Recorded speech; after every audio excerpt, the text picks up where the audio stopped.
it seems intuitively obvious to me, argument-wise, if you do what everybody else does, you're going to get the same results as everybody else. And, what does the typical person do?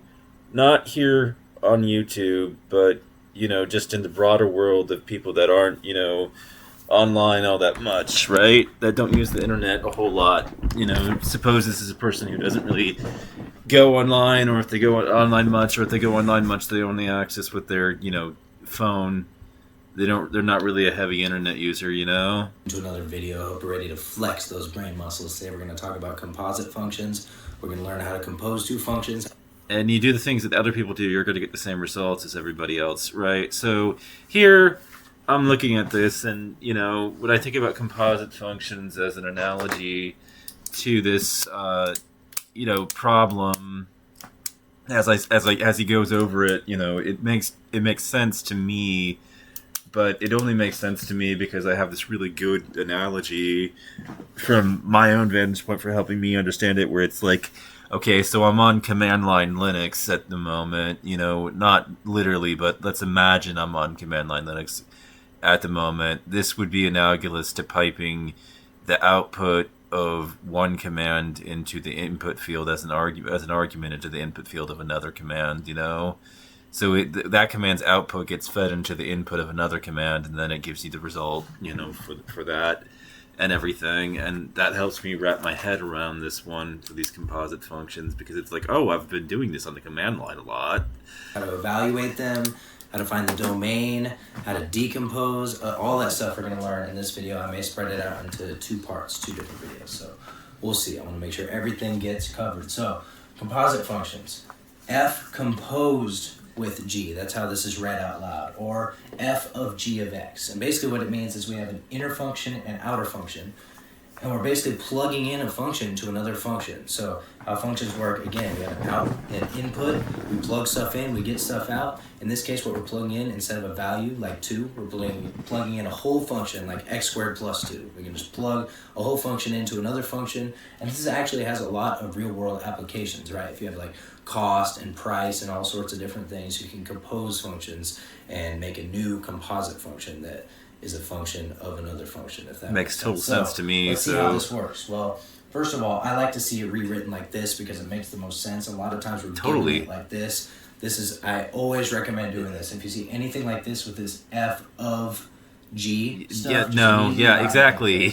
F of G of X, because then it makes it clear what we're doing. We're plugging G of X, the inner function, into F, the outer function. So what happens with X when we have this composite function? Right, because we're plugging something into a daisy chaining them together. Where exactly does it go? Well, first, X has to go through the inner function. It has to go through G. So we have X here. It goes through G. Remember how functions work? You plug something in, that function does something to that value, and it spits out an output, G of X, okay? G of X is actually my input for F. So G of X is going into F. F is doing something to G of X, and it's spitting out F of G of X. So that's the full process. That's how it works. You can think of the input going through the inner function and then through the outer function. But that's how it works. So yeah, let's go ahead and start with some examples. All right, so let's run through some examples. I have this function F of X and this function G of X, and I'm asked to find the composite function at a certain value, okay? And this value is 2. So what's happening here? Well, the easiest way to see it is to rewrite it in this way that I recommended you rewrite it, which is like this: F of G of 2. And this just makes it so much easier, I think, in my opinion. I really recommend doing this. I think so too. G of 2 is the input into F. So I just have to find G of 2, and I can plug that into my function F, and that's how I evaluate this, okay? So what is G of 2? Well, that's just whatever I get when I plug 2 into G, right? Yep. G of 2 is just whatever I get when I plug 2 in for G. So what do I get? 2 times 2 is 4 minus 1, that's 3. 2 times 2, yeah. G of 2 equals 3, I can replace G of 2 with 3. So this equals what? F of 3. Now this is easy. This is what I get when I plug 3 into F. So what is that? 3 times 3, that's 9. 9, yep. So what about this function, G of F? Now we're composing the other way around. F is our inside function, G is our outside function. Just and again, I'm still going to rewrite it like this because I do this every time. g of f of 2. So now first I'm finding f of 2. I'm plugging 2 into f, and I'm getting 6, right? F of 2 is just 2 times 3, that's 6. Yep. So really what I'm finding is g of 6, okay? So I'm plug 6 in to g. I get 6 times 2, that's 12 minus 1, that's 11. Yep. So look, g of f of 2 and f of g of 2 do not equal each other. And this is how it is in most cases. You can never assume they equal each other because most of the time they do not. So that's just something worth noting. What about this f of 2? What is this? Well, you can actually compose a function with itself. And so I'm going to go ahead and rewrite it. F of 2. So I basically plug into to f. Whatever I get out, I plug that back into f again, right? So what is f of 2? That is just 6. We've already actually found that up here. So I really now have f of 6, which is what? 6 times 3, that's 18. All right, so last time we were evaluating composite functions at a certain value. This time we're just going to find the function in terms of x, okay? So what does this mean? F composed with g. I'm going to, again, rewrite this. F of g of x. I'm going to rewrite it. So instead of plugging in some value to f that I need to evaluate, I'm plugging in g of x, which is just this whole function. So this is actually just f of what? G of x, 2x minus 1. Yep. So what this means is I'm taking 2x minus 1 and I'm plugging that in to my function f. So what am I left with? Well, I substitute in 2x minus 1 for x, so I get 3 times 2x minus 1. I can distribute this 3 and I'm left with 6x minus 1. 3. Oh, wait. Yeah, minus 3. So You're right. This is f of g of x. My composite function Yep. is 6x minus 3. So what about g of Totally. f of x? Well, same idea. First I'm going to rewrite it. This time f is my inner function, g is my outer function. So I'm plugging in f of x, which is 3x, into g. So I have g of 3x, which is just what? I'm substituting in 3x for x into g, right? So I got 2 times 3x minus 1.